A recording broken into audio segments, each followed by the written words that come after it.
About 40% of Metrorail's trains are out of service. Prasa also says track conditions are so bad that more speed restrictions have had to be introduced. Well, acting CEO of the rail agency, Dries van der Walt, joins us in studio to discuss these issues and more. Good evening, sir, and thank you very much for your time. One wonders whether, the Transport Minister says 95 trains are going to be introduced in a year's time or so. One wonders whether you will still have people keen to actually use those trains by the time they arrive, given the current rate of how you're losing commuters. I think it is true. The decline that we've seen is quite severe, and it depends on us how we turn this around and how we can capture the commuters back into the system. It's going to all depend on how we turn this around and implement our rescue plan over the next 6 months, 12 months and 18 months. I don't want to make assumptions, given what people have been saying, over the years. But from your own analysis or whatever research you may have done, what are the reasons people are no longer so keen on trains? Well, first of all, the trains are not on time. The trains are not regular. Trains cannot be trusted. There's very little communication to commuters about when the trains will be arriving.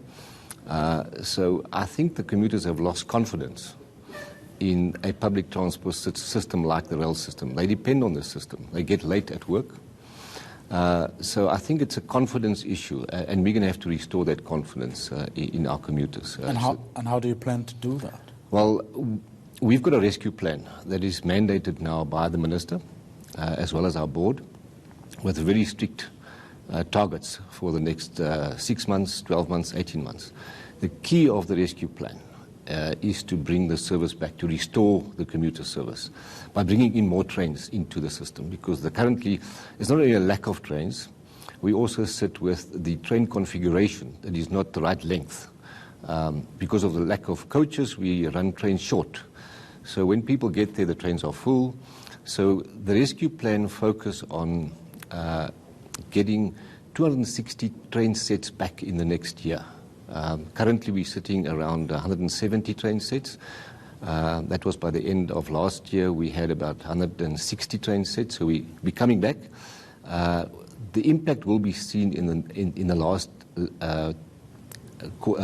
2 quarters of the financial year.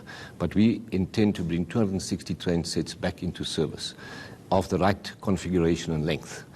Secondly, those trains need to be on time. We also, as part of our rescue plan, have got a very strict target to reduce. The Minister gave us a target. You will reduce cancellations by 60%. You will reduce delays by 41%. So those are our targets that we will be driving this coming financial year.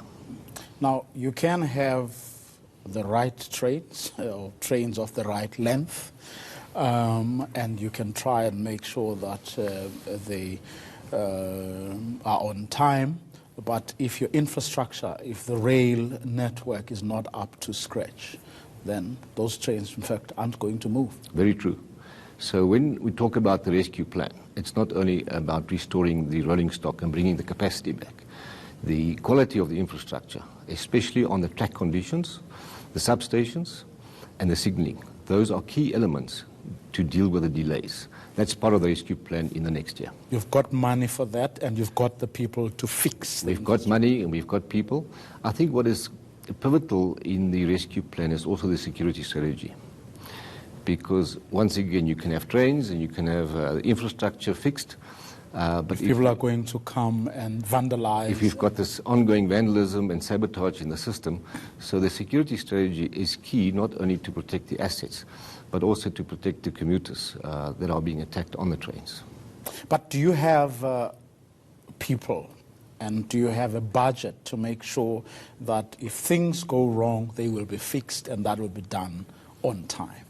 The budget has definitely been there for a number of years, and we've got budget for this current year. I do believe we've got some serious capacity and management constraints in Prasa, and that is also the subject of the board wanting to address the system from a management and structural point of view, so the organization can work as it's supposed to work as a state entity to execute the mandate. So the capacity in the organization and the management capacity as well as the governance structures are key in creating the framework to deliver on this mandate. But can you source that capacity? Is it available? Or maybe a different way of asking is to say, what are you going to do then to access the capacity that you admit you don't have currently? The capacity is available in the country, and there's also capacity outside the country. But there's a lot of capacity in South Africa. We're talking about engineers that is retired. We're talking about people that are available from other industries. We've got Gautrain running next to us. So there's a lot of capacity. We just need to harness that capacity properly into an execution plan. So that's definitely part of it. You do sound like you know that capacity exists and you can actually access it, but you're stopping short of saying, but there is something that would need to be done for us to be able to use that capacity. Yes. Will you let me explain to you? Prasa as an organization has not been in a good state and shape for the past number of years.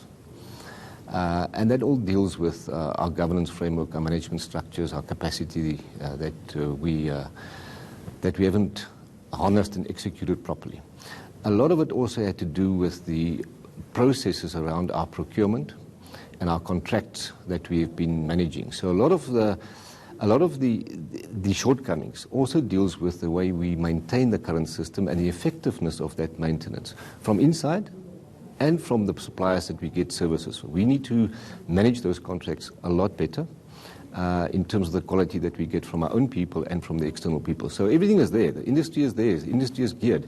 We need to do the job better through better contracts, better contract management, and I think most important, and that's what the board is... Decode that for us. What do you mean? What exactly is the problem with the management of these contracts that you've heard? I think it's about management accountability, and that's what the board is focusing on now, to ensure that we've got a plan and we've got performance contracts with all managers to ensure that we deliver the plan that we have. In the past, we had changes in management, we had governance breaches, a lot of investigations. It all affected how the organization operates. And the board has got, and the minister has got that high on the agenda. Get the right management in place, get accountability, and ensure that we deliver with consequence management. Well, good luck. That's all I can say. Prasa's acting CEO, Dries van der Walt.